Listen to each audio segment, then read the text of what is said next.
I'm here on the art station. Prince Edward. Because lunchtime. I finished my lunch. Let's go back. Go back to work.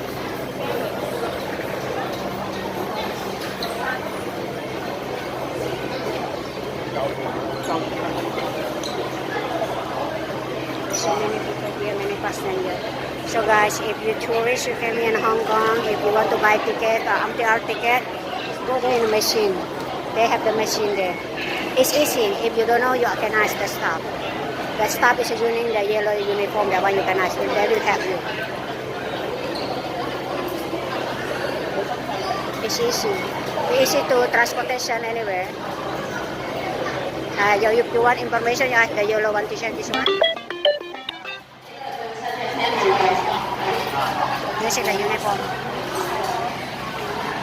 This is Ampere Station.